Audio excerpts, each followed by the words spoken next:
IBC Mangai viewers எல்லாருக்கும் அன்பான வணக்கங்கள். இன்னைக்கு நம்ம வீடியோல எதை பத்தி பார்க்க போறோம் அப்படினா ஒரு வீடியோ தான் பார்க்க போறோம். யாரோட வீடியோ அப்படினா சிங்கர் மாலவிகா அவங்களோட பிரேக்ஃபாஸ்ட் பத்தி நம்ம கிட்ட ஷேர் பண்ணிருக்காங்க. அந்த வீடியோ ஃபர்ஸ்ட் நீங்க பார்த்துட்டு வாங்க. Hey guys, happy morning.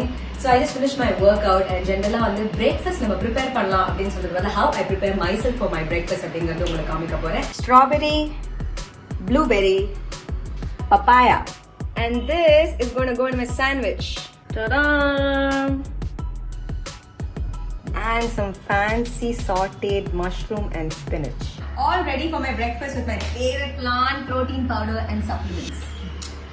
இந்த வீடியோ பார்த்ததுல இருந்தே உங்களுக்கு நல்லாவே புரிஞ்சிருக்கும். மாலவிகா பிரேக்ஃபாஸ்ட்டுக்கு ஃப்ரூட்ஸ் எடுத்துக்கிறாங்க. அது மட்டும் இல்லாம பிரெட்ஸோட சேர்ந்து சாலட் எடுத்துக்கிறாங்க. இது மூலியமா நமக்கு அளவுக்கு அதிகமான நியூட்ரியன் கிடைக்குது. இது மட்டும் இல்லாம இது மூலியமா நமக்கு வெயிட் லாஸும் அதிகமாவே ஆகும். நம்ம ஸ்கின் ரொம்ப க்ளோவாவும் ரொம்ப ஷைனிங்காவும் இருக்கும். ஹெல்த்தாவும் ரொம்ப அழகாவும் இருக்கிறதுக்கு இந்த மாதிரியான பிரேக்ஃபாஸ்ட் எடுத்துக்கிறது நமக்குமே ரொம்ப யூஸ்ஃபுல்லா இருக்கும். அதனால நீங்களும் இந்த மாதிரியான பிரேக்ஃபாஸ்ட் எடுத்துக்க பழகிக்கோங்க. இது நமக்கு ரொம்பவே யூஸ்ஃபுல்லா இருக்கும். இந்த வீடியோ உங்களுக்கு பிடிச்சிருந்துச்சுன்னா லைக் பண்ணுங்க, ஷேர் பண்ணுங்க. நீங்க இத பத்தி என்ன நினைக்கிறீங்க அப்படிங்கறத கமெண்ட் செக்ஷன்ல ரிவீல் பண்ணுங்க. இந்த மாதிரியான வீடியோஸ்லாம் பார்க்கணும் அப்படினா IBC மங்கையை சப்ஸ்கிரைப் பண்ணுங்க. சுரேஷ் சக்கரவர்த்தி அப்பா இருக்காங்கல்ல, ஏன்னா நீ ஒரு மாதிரி இருக்க, டயர்டா இருக்கு, தூக்கமா வருது அப்படின்னு. அப்பா அவங்க சொன்னாங்க, நீ வா நான் உனக்கு ஒன்று வாங்கி கொடுக்குறேன், நைட்டே செக் பண்ணி எனக்கு என்ன டவுட்